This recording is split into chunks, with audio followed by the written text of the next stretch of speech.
आसमानी बिजली से कैसे महफूज रहा जा सकता है? आसमानी बिजली गिरने और इससे होने वाले जानी और माली नुकसानात पाकिस्तान समेत पूरी दुनिया में होते हैं।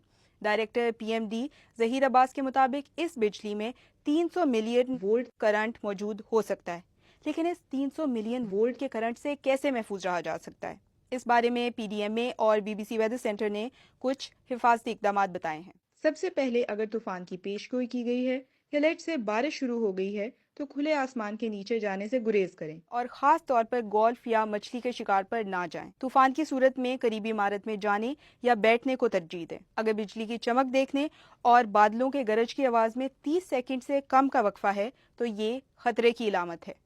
अगर आपको झुंझुलाहट महसूस हो या आपके बाल खड़े हो जाएं तो इसका मतलब है कि बिजली गिरने वाली है। ऐसी सूरत में अपना सर घुटनों के दरमियान रखें। अगर आप बाहर हैं तो दरख्त, खंभों या बाड़ से दूर ऐसी किसी जगह की तलाश करें जो थोड़ी निचली हो। मुमकिन हो तो आप गाड़ी में बैठ जाएं और गाड़ी के शीशे चढ़ा लें।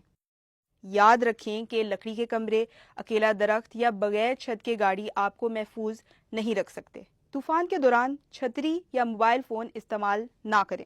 इसी तरह लोहे की पाइपों और फ़ोन लाइन से भी बिजली गुजर सकती है, इसलिए सिर्फ इमरजेंसी की सूरत में ही फ़ोन कॉल्स करें। नहाने या बर्तन धोने से गुरेज करें, क्योंकि अगर मकान पर आसमानी बिजली गिरती है तो बिजली के झटके से लोहे के पाइपों से बिजली गुजर सकती है।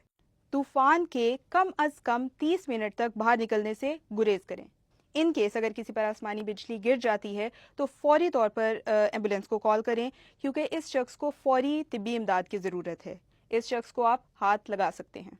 देखें कि सांस आ रहा है कि नहीं। अगर सांस आ रहा है तो देखें कि कहीं वो जख्मी तो नहीं है।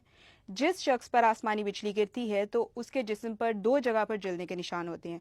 एक जगह वहां जहां पर बिजली गिरती है और दूसरी जगह वो जहां से बिजली जिस्म से बाहर निकलती है।